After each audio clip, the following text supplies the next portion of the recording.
Okay, so a bit like while loop. In fact, it is like that. We instead of starting with while, we start with for, right?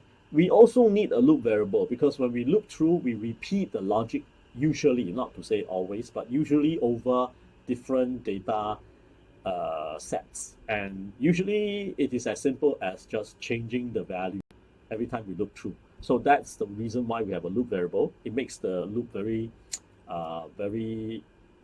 lively because it's not just copy and pasting the same thing. It is pasting the same structure but with slight modification due to new data stream coming in.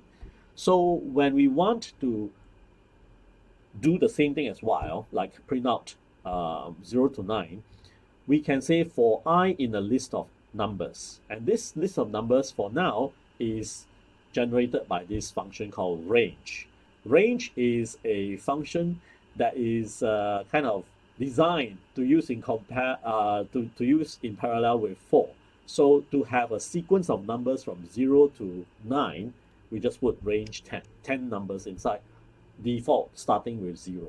So when we run this, just have a look first. Well, we may have to print a separator here. Okay, and let's just do this and see. Okay, so we get this. This is from the for loop. All right, this is from the for loop. And let's look at the anatomy of for loop here. What is range? When we say range, this is a function call, just like print. We ask range to return to us a list of numbers from 0 to 9. But range doesn't give you explicitly all the numbers. In Pythonic speak, it's called an iterator. Remember, that means it is an engine that is ready to run, but it's not running. When you run it, it will give you a sequence of numbers. It will start spitting out all the numbers, right? But you're not running yet. So it gives you this engine back. This is called range 0, 10. To see it, we can always force it to become a list.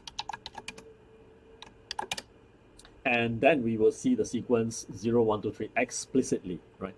So when we use in parallel with for, the range will return this engine, and for knows how to run this engine very well. When it says, I need the next value of I, it will pull 0 in and then run the body, whatever the body does, right?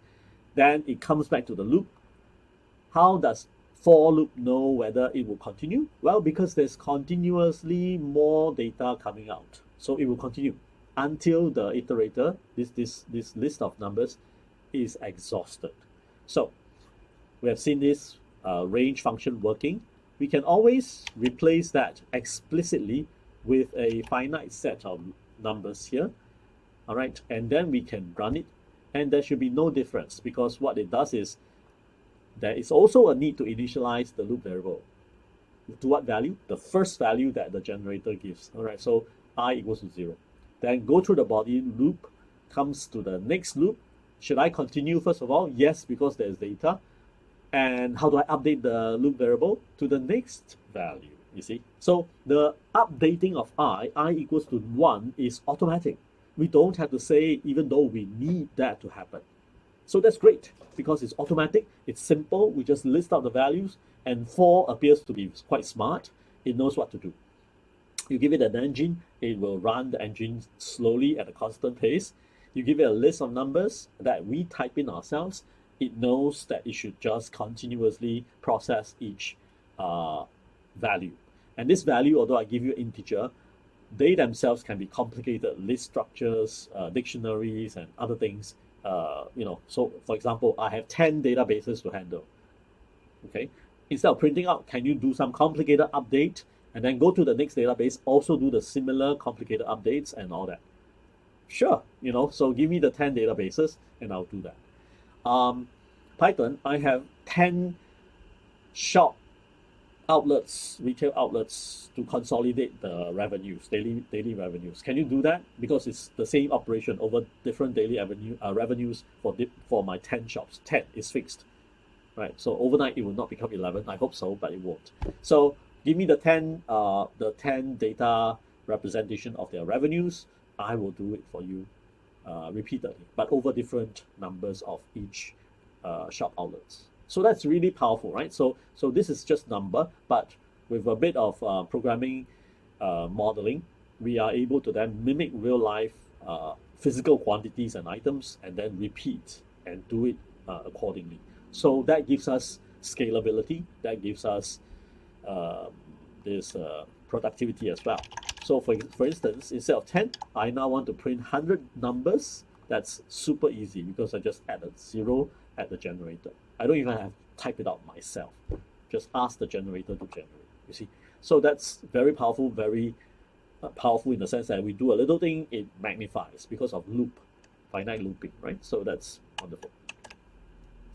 Okay, so that's one, and I show you how we can list out the numbers also. And the final sort of example is when we, since 4 already took care for us, the loop variable, sometimes we also additionally want to concurrently run along with the loop variable one or more other variables to capture the data, or else is to do some simultaneous processing as we progress with the data that the 4 is looping over.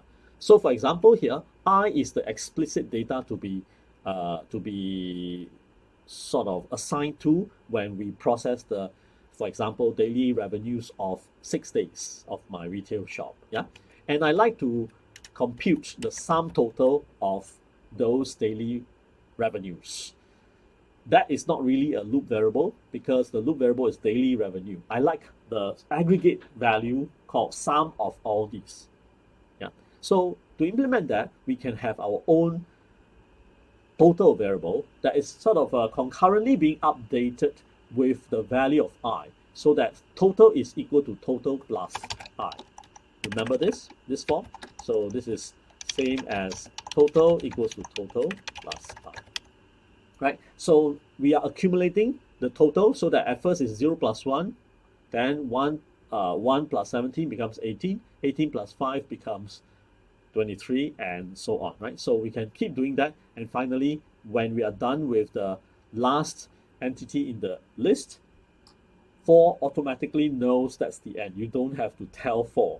Check if running out of the entities to assign, then exit. No need. 4 is already programmed to do this very efficiently and very compactly in our code space. So all we need is print out the total, and then we are done. All right, so maybe I should print a new line here just to have a line separator between them. Okay, so we see that total is 27. All right, so that's very simple.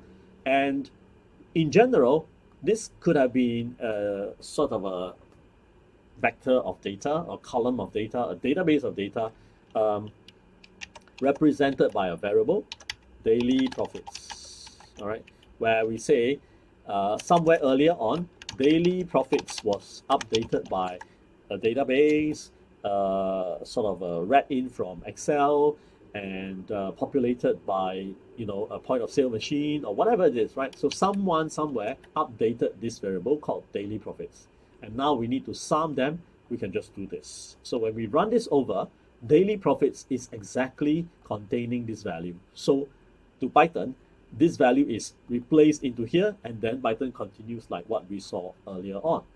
Then therefore the result has to be the same. Yeah? So when we query daily profits, of course we'll see this list of daily profits. Now some of you also know that there's a built-in function called sum, right? We could easily have done this, and maybe we should have, but this is to verify that when we run the internally pre-programmed function called sum that adds up all the numbers in the list, we could do it ourselves. We don't have to, but sum actually does it similarly, more efficiently, but similar logic. Okay, so for cases when there is already a built-in function, as I mentioned earlier on in programming speak, we should be using such built-in functions because they tend to be more optimized. They tend to be internally much more efficient than if we do it explicitly with explicit instructions in Python. However, our purpose now today is to learn about the loop behavior. So we have just verified that our loop is giving us exactly the same thing as what we intended to, which is to add up all the values. Okay, so that will be our discussion for for loop.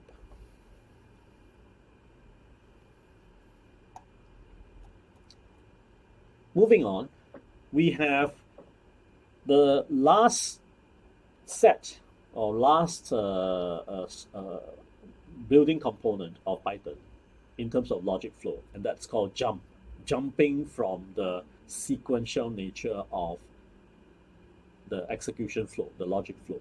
So as we said, normally Python will just go sequentially, all right, without saying, just sequentially, 1, 2, 3, 4, 5. When it comes to a condition, it will examine the condition. If true, then jump to this left side. If false, then go to the right side. And when it goes to the left or goes to the right, it will do sequential processing again. Then there's this loop thing that we discussed, which is to, if certain condition holds, it will continue in the loop. If not, it will break out from the loop and then continue from where it breaks off. Those are still pretty tractable. That is, we know where it jumps to, where it goes back to. So going backwards, going forwards. Jump, on the other hand, is a situation when Python is instructed to just hop out, just jump out of the sequence and loop and, well, conditions.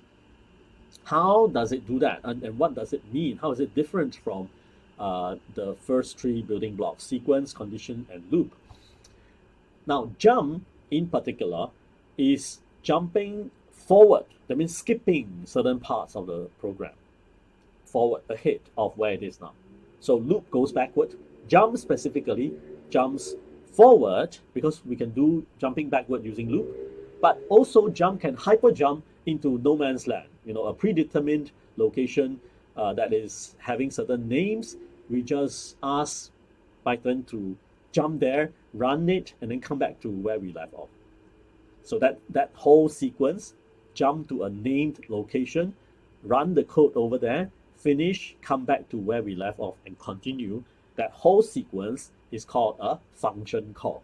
All right, so we do that all the time because we have run function calls like print, and so that would basically gives us a sense of, did we actually write our code somewhere or what? No, so it is jumping to where? Where's the function called print? Where is it?